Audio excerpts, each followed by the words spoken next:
5월 14일 새벽 기도의 말씀입니다. 오늘 우리에게 주시는 말씀은 에스더 2장 19절에서 3장 4절까지 말씀입니다.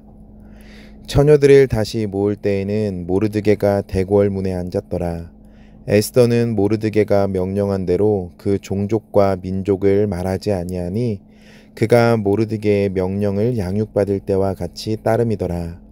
모르드게가 대궐문에 앉았을 때에 문을 지키던 왕의 넷이 빅단과 데레스 두 사람이 원한을 품고 아하수에로 왕을 암살하려는 음모를 꾸미는 것을 모르드게가 알고 왕후 에스더에게 알리니 에스더가 모르드게의 이름으로 왕에게 아뢰니라. 조사하여 실증을 얻었으므로 두 사람을 나무에 달고 그 일을 왕 앞에서 궁중 일기에 기록하니라.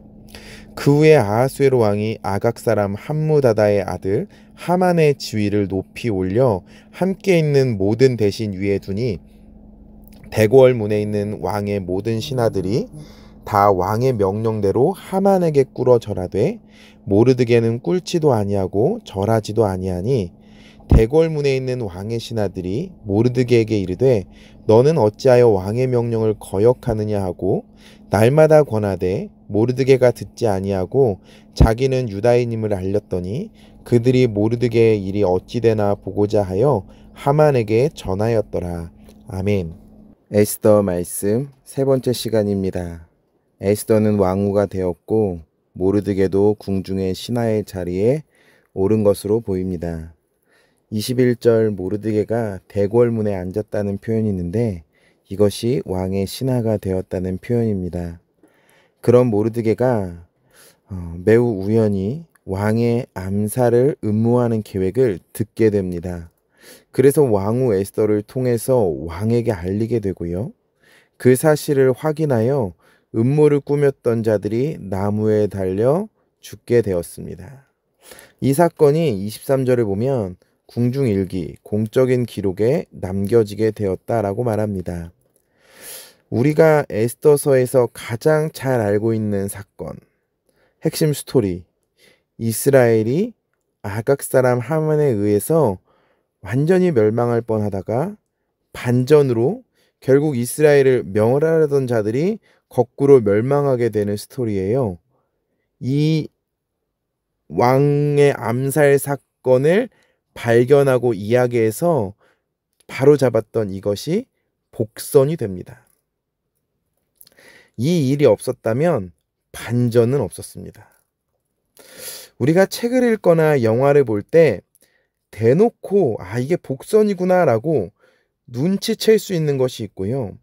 나중에 결말을 본 후에 그때 이것이 복선이었구나 라고 하는 것들이 있습니다. 이런 숨겨진 것들을 발견하게 될 때 정말로 작가의 대단함을 우리가 보게 됩니다. 우리의 현실 속에서도요, 하나님의 복선이 우리의 삶 속에 펼쳐질 때가 있습니다. 근데 중요한 것은 우리는 현실 속에서 이것이 복선이구나 라는 것을 알아차리지 못한다라는 거예요.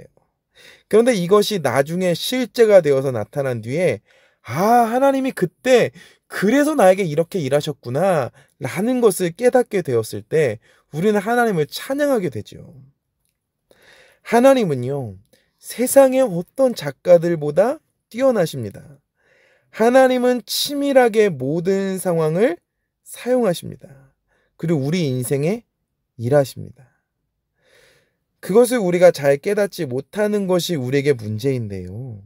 우리가 그것을 깨달을 수 있다면 우리는 하나님께 찬양과 감사를 드릴 수 있을 것입니다. 오늘 암살 음모를 발견하고 왕에게 고발한 모르드게에게요, 실질적인 보상은 없었다라고 합니다. 그냥 지나갔습니다. 모르드게로서는 굉장히 실망할 수도 있는 상황입니다. 그런데요, 하나님은 절대로 우리를 실망의 그 자리에 내버려 두지 않으시고요. 하나님은 우리를 실망시키지 않으신다라는 겁니다. 우리가 이어지는 본문을 보면 아하수에로는요, 아각 사람 하만을 높입니다. 모든 대신보다 위에 두고요, 모든 신복들이 그에게도 절하게 했었습니다. 그런데 오늘 본문을 보면 모르드게는 그에게 절하지 않았다, 경배하지 않았다라고 하고 있습니다. 이유는 유다 사람이라서요. 그에게 절하지 않았다라는 거예요. 하만은 아각 사람입니다. 이 아각 사람이 어떤 사람들이냐면요, 이스라엘이 광야 생활을 할 때 뒤에서 공격하면서 괴롭혔던 아말렉 사람의 자손입니다. 이스라엘과 굉장한 원수 관계고요. 하나님께서 아말렉 사람들을 다 진멸하라고 하실 정도로 하나님께서 정하신 원수들, 그들이 아말렉, 아각 사람들입니다. 우리가 2장 말씀을 들으셨으면 아시듯이 그는 정체성을 숨겼습니다. 왕후가 되는 일에 정체성을 숨겼어요. 에스더에게도 너 정체성 숨겨야 된다 라고 이야기했었습니다. 숨겨야 올라갈 수 있었거든요. 숨겨야만 그들이 원하는 것들을 얻을 수 있었습니다. 그런데 오늘 모르드게는요, 자신의 정체성을 드러냅니다. 이전에 제가 뭐라고 했습니까? 모르드게와 에스더, 나중에는 정말 신앙적인 영웅이지만 그들은 처음부터 그렇지 않았다라고 이야기했었습니다. 이 세상에서 정체성을 숨기며 살았던 그들인데요, 오늘 모르드게가 먼저 자신의 정체성을 드러냅니다. 성경은 정확하게 기록하고 있지만 에스더가 어떻게 왕후가 되었지? 자신이 어떻게 왕의 신하가 될 수 있었지? 물론 현실적으로 타협했지만 하나님의 일하심이 아니고서는 설명되어지지 않는 겁니다. 그러면서 그들이 하나님의 은혜를 발견하고 누리는 자리로 조금씩 나아가고 있었던 것 같습니다. 그렇기에 지금 정체성을 드러내야 되는 그 자리 앞에서 그 시험대에 올랐는데 이제서는 그 처음에 했던 행동을 반복하지 않는다라는 겁니다. 유대인들의 정체성으로 아각 사람에게는 도저히 절할 수 없는 겁니다. 우리가 이 세상을 살면서요, 신앙의 도전이 올 때가 있습니다. 하나님을 믿는 사람으로서 우리의 정체성을 드러내야 하는 순간들이 우리에게 옵니다. 그때요, 우리가 타협하면 쉽습니다. 오히려 타협하면 더 많은 것을 얻을지도 모릅니다. 공격도 없어요. 타협하면 편안하게 지나갈 수 있습니다. 이런 선택들 앞에서 우리는 지금 어떤 선택들을 하셨습니까? 오늘 이 모르드게가 자신의 정체성을 드러내므로 하만을 노하게 만들었습니다. 모르드게가 유다 사람인 것을 알게 되고 그 민족들을 다 죽이기로 결정합니다. 하만은 왕에게 가서 유대인들을 반역자라고 고합니다. 엄청난 은금을 바치는 조건으로 모든 일을 주도 면밀하게 꾸미고 유대인 민족 말살을 실천하는 그 자리까지 나아갑니다. 왕은요, 여기에 동의합니다. 그리고 날짜를 정하게 되는데요, 우리가 날짜를 정할 때 부르라고 하는 주사위를 더하여 날짜를 정합니다. 이것이 나중에 구원받은 것을 찬양하며 불임절이라고 하는데 우리가 이것을 찬양하게 되죠. 여기서 이제 우연이라는 거 굉장히 중요합니다. 이 에스더를 끌어가는 힘입니다. 우연인 것 같은 일들이 반복되어져요. 근데 우리한테는 우연이지만 하나님께는 거대한 손길로 일하심입니다.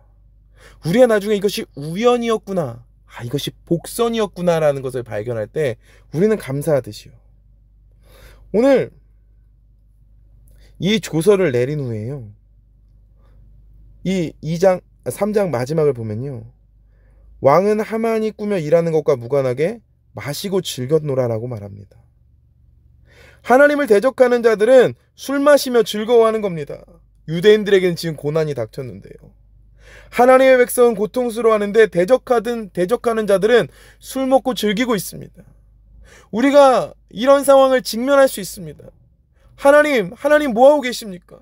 하나님의 백성이 이렇게 고통하는데 하나님 알지 못하는 사람들은 저렇게 멋이고 즐기며 아무렇지도 않게 살아갑니다. 라는 순간들이 있을 수 있습니다. 오늘요, 하만과 모르드게의 표면적으로 드러난 싸움이지만 성경이 보여주는 갈등은 영적 전쟁입니다. 우리 안에 어떤 것을 선택하겠느냐라는 거예요. 모르드게와 에스더, 그들이 그 페르시아에서 그렇게밖에 선택할 수 없음을 하나님 처음에 인정하셨어요. 그리고 그들에게 일하여 주셨어요. 그러면서 하나님께서 은혜에 조금씩 그들을 적셔 가셨어요. 이제는 모르드게와 에스더가 자신의 정체성을 부인할 수 없는 자리로 왔어요. 이전처럼 타협하면 쉽다는 것을 알아요. 타협하면 좋은 것을 얻을 수 있다는 것을 알아요. 근데 하나님의 은혜를 맛본 뒤에 이들은 똑같은 선택을 또 할 수 없었어요. 정체성을 숨기면 어려운 일에 당하지 않았을 텐데 지금 어려운 상황을 직면하게 됩니다. 우리가 세상에서 그리스도인을 드러내면 불편하고 불이익이 올 수 있습니다.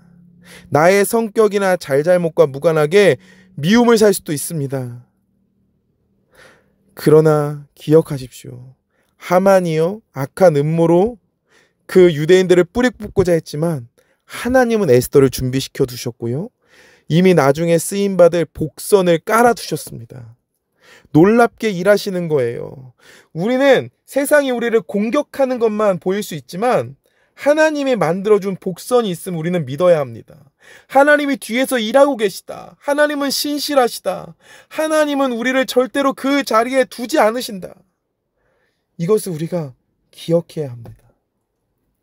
하만이요, 제비를 뽑고요, 유대인의 심판의 날까지요 11달이라는 시간이 있습니다. 하나님은 이 시간을 유대인들의 믿음을 테스트하는 시간으로 쓰셨으리라 생각합니다. 우리에게도요, 주님이 우리에게 다시 오신다고 하셨습니다. 우리가 이 다시 오시는 예수님을 믿고 기다리는 이 시점에서요, 하나님이 우리의 믿음을 테스트하실 수 있습니다. 그때 우리가 하나님의 일하심을 신뢰함으로 이 테스트를 승리하는 은혜가 있었으면 좋겠습니다. 보여지지 않는 이 세상, 우리를 공격하는 것만 보이는 세상 속에서 숨어 계신 하나님이 일하심을 신뢰할 수 있었으면 좋겠습니다. 이것을 믿음으로 견디시고요, 하나님께 소망을 두고 살아가시는 우리 성도님들 되어지시기를 간절히 소망합니다. 기도하겠습니다. 하나님 사랑합니다. 하나님 감사합니다. 우리에게 일하시는 하나님을 기대합니다. 우리에게 일하시는 하나님을 바라봅니다. 하나님, 우리가 세상의 모든 순간들 속에서 타협할 때도 있겠지만 하나님, 우리가 믿음의 선택 하게 하시고 승리함으로 나아갈 수 있는 우리가 되게 하여 주시옵소서. 하나님을 신뢰하며 믿음으로 선택하며 살아가는 우리의 삶이 되게 하여 주시옵소서.